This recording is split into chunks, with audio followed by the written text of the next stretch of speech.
Silver paper 35 रुपये kilo, केला पत्ता 45 रुपये किलो, साल पत्ता 47 रुपये किलो। आखिर क्या सच है? अगर क्या सच में जो है 45 रुपये किलो पेपर मिलता है? क्या सच में आपको 40 रुपये सिल्वर पेपर रॉ मटेरियल मिल जाता है? इसकी क्या सच्चाई है? बहुत सारे लोग मुझसे सवाल कर रहे थे कि भाई पेपर का रेट अप और डाउन क्यों होता है, इसकी क्या सच्चाई है। तो आज की इस वीडियो में मैं आपको पूरा क्लियर करने वाला हूँ कि पेपर का प्राइस जो है वो अप डाउन क्यों होता है और इसका प्राइस कहीं 60 रुपये, कहीं 45 रुपये, कहीं 40 रुपये क्यों बताया जाता है। सो बने रहिए वीडियो के अंत तक। और अभी तक आपने इस चैनल को सब्सक्राइब नहीं किए हैं, चैनल को सब्सक्राइब कर दीजिए, साथ ही बेल आइकन को प्रेस कर दीजिए। चलिए शुरू करते हैं आज के इस नॉलेजेबल वीडियो।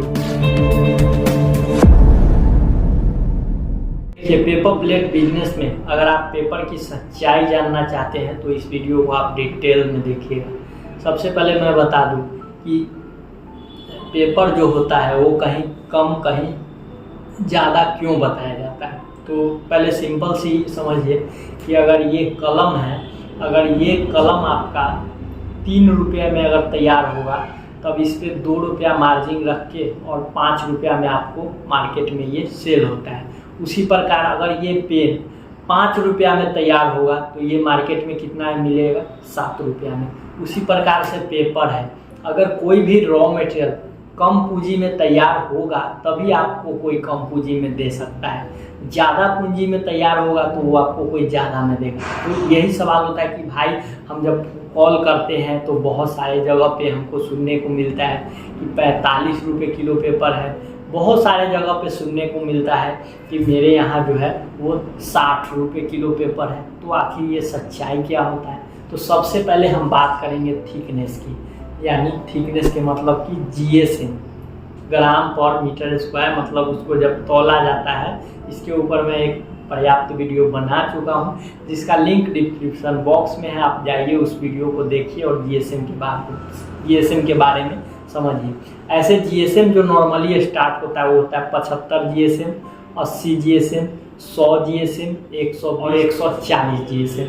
अब ये जीएसएम क्या है? तो जीएसएम है उसका थिकनेस। 75 जीएसएम सबसे पतला हुआ, 80 जीएसएम उससे भी मोटा, 100 जीएसएम उससे भी मोटा, 120 जीएसएम उससे भी मोटा और 140 जीएसएम उससे भी मोटा। अब आपका सवाल होगा कि इसमें महंगा कौन पड़ेगा, सस्ता कौन पड़ेगा? तो देखिए 75 जीएसएम यानी जितना पतला पेपर लीजिएगा उतना रेट ज़्यादा लगेगा और जितना मोटा पेपर खरीदिएगा उतना रेट कम लगेगा। तो अब आप लोगों का सवाल होगा ऐसा क्यों भाई? तो अब इसको भी समझिए। देखिए पतला पेपर जो आता है, जैसे आप देखते हैं ना, मैं एग्जाम्पल के तौर पे एक दिखा रहा हूँ। ये देखिए ये प्लेट है, ठीक है, इसके नीचे ये क्या है? ये पेपर है, ये पेपर चिपकाया हुआ, ऊपर से ये फिल्म चिपकाया हुआ है, पन्नी। तो ये क्या है? ऊपर का जो ये सिल्वर आप देख रहे हैं, ये सिल्वर महंगा आता है और ये नीचे का पेपर जो है ये सस्ता आता है। तो अब बताइए कि मोटा पेपर पर पन्नी ज़्यादा लगेगा या कम लगेगा? मोटा पेपर पर फिल्म ज़्यादा लगेगा या कम लगेगा? तो मोटा पेपर पर फिल्म कम लगेगा, मोटा पेपर पर फिल्म कम लगेगा। तो कम लगेगा तो बनाने में खर्चा उस पर कम लगेगा, इसीलिए वो 2 रुपया 1 रुपया सस्ता हो जाता है। 75 जीएसएम का जो ये पेपर रहता है ये पूरा पतला रहता है, तो पतला पेपर पर जो फिल्म है, जो पन्नी है, ज़्यादा लगेगा तो प्राइस जो है ज़्यादा हो जाएगा। तो ये तो क्लियर हो गया कि भाई जीएसएम के अनुसार जो है पेपर का प्राइस अप डाउन है, लेकिन कितना? 2 से 3 रुपया। अब 10-10 रुपया, 12-12 रुपया डाउन है तो एकड़ का सच्चाई है? आप लोगों का सवाल होगा ना कि हम कहीं कॉल किए हैं, मात्र 40 रुपये जो है सिल्वर पेपर मिल रहा है, मात्र जो है 45 रुपये, 50 रुपये केला पत्ता, साल पत्ता का रोल मिल रहा है। तो इसका क्या सच्चाई है ये भी समझिए। देखिए इसके ऊपर जो आप देख रहे हैं, ये 1 मिनट में दिखा रहा हूँ आप लोगों को। ये देखिए ये क्या है? ये पन्नी जो है ये इसमें 2 टाइप का पन्नी आता है, एक आता है बीओपी और एक आता है पॉलिस्टर। अब क्या है कि ये जो बीओपी है ना ये बहुत महंगा आता है, महंगा है कि इतना महंगा कि अगर पॉलिस्टर अगर 150 रुपये किलो है या 140 रुपये किलो है, तो उसके मतलब बराबरी में, उसके मतलब अपेक्षा जो बीओपी होता है, जो इस तरीके का बीओपी होता है, ये आता है 100 रुपया एक्स्ट्रा, यानी 225 रुपये, 100 मतलब 70-80 मतलब 100 तक चले जाइए एक्स्ट्रा। तो कोई चीज़ अगर आप बीओपी खरीद रहे हैं तो उस पर आपको 100 रुपया एक्स्ट्रा पेड करना पड़ रहा है। पॉलिस्टर आप खरीद रहे हैं तो पॉलिस्टर पर कम जो है खर्च पड़ रहा है। तो देखिए पॉलिस्टर, अब ये भी सवाल होगा कि भाई हम पॉलिस्टर वाला ही क्यों नहीं खरीदे, बीओपी क्यों हम ज़्यादा, जैसे पॉलिस्टर वाला हमको 45 रुपये 50 रुपये रोल मिल रहा है, तो पॉलिस्टर वाले हम काहे नहीं खरीदेंगे, हम बीओपी काहे खरीदेंगे उतना महंगा। इसका भी आप डिटेल से समझिए। देखिए जिस पेपर पर जो है आप पॉलिस्टर को चढ़ाइएगा तो वो आपका 100 या 120 जीएसएम का पेपर रहेगा। पॉलिस्टर भी मोटा रहता है और मोटा जो है चिपकाने के लिए उसमें गम भी हेवी डालना पड़ता है, जिससे पेपर में भारीपन आ जाता है। तो पेपर तो आप खरीदते हैं किलो पर और बेचना है पीस पर, तो मोटा पेपर और भारीपन पेपर अगर आप खरीदते हैं तो उसे खरीदने, उसका जो पीस निकलेगा वो तो कम निकलेगा, निकलना चाहिए 100 पीस निकलेगा आपका, 80 पीस निकलना चाहिए, छोटा वाला डोनट 400 पीस 500 पीस निकलेगा 200 पीस, तो उस समय क्या होगा, आपका तो घाटा हो जाएगा। अब अभी आपको 10 रुपया और किलो पर 10 रुपया बचाने के लिए आप सोच रहे हैं कि हम जा रहे हैं वहीं से ले लेंगे और पॉलिस्टर हम खरीद लेंगे और कमा लेंगे, तो वही 10 रुपया किलो पर बचाने के चक्कर में आपका जेब से लग जाएगा और आप फेल हो जाइएगा।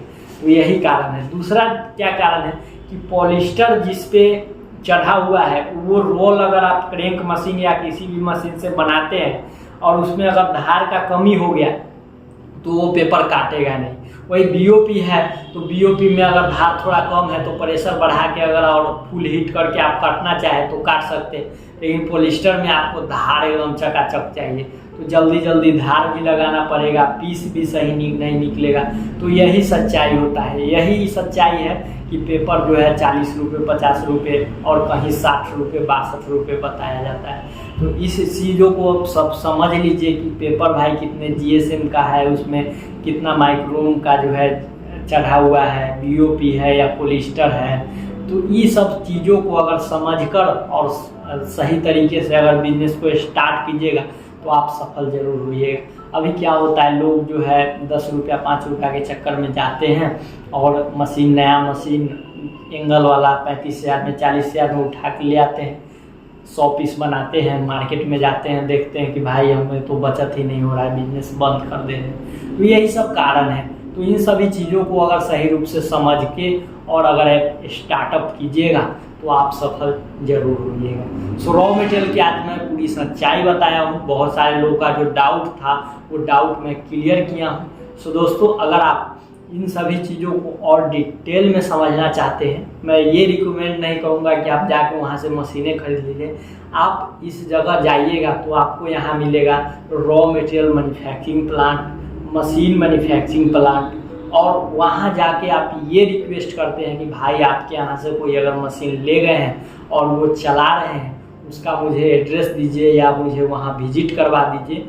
तो वहाँ आपको विजिट करा दिया जाएगा ताकि आपको सब जानकारी मिल सके। याद रहे, आप कमेंट सेक्शन में या फिर कॉल करके ये परेशान मत कीजिए कि भाई हमको नंबर दीजिए। इसके लिए आपको कृष्णा इंटरप्राइज में विजिट करना पड़ेगा, वहीं से आपको कस्टमर का नंबर प्रोवाइड होगा जो मशीन लेकर चला रहे हैं। तो इसीलिए मैं कहूँगा कि अगर ज़्यादा डिटेल में आपको जानकारी चाहिए तो सीधे आप एड्रेस लोकेशन मंगवाइए, वहाँ विजिट कर लीजिए और जितना ज़्यादा हो सके जानकारी लेकर के आप अपने बिजनेस को स्टार्ट कर लें। और ये नहीं कि ये नए कस्टमर, अगर कोई लोग बिजनेस कर चुके हैं और उन्हें अगर समझ में नहीं आ रहा है पेपर में क्या सच्चाई है, मशीन में प्रॉब्लम है, उसको कैसे सॉल्व करें, तो वो भी संपर्क कर सकते हैं। डीओ मांगना टेक्नीशियन को चाहते हैं तो आपको टेक्नीशियन भी प्रोवाइड हो जाएगा। सो दोस्तों, आप अपना प्रॉब्लम जो है कमेंट में बताइए, मैं उसे अध्ययन करूंगा और एक बेहतर जानकारी लेकर आप लोगों के बीच आऊँगा। सो मैं मिलता हूं अगले वीडियो में एक नए इन्फॉर्मेशन के साथ। तब तक के लिए जय हिंद, वंदे मातरम।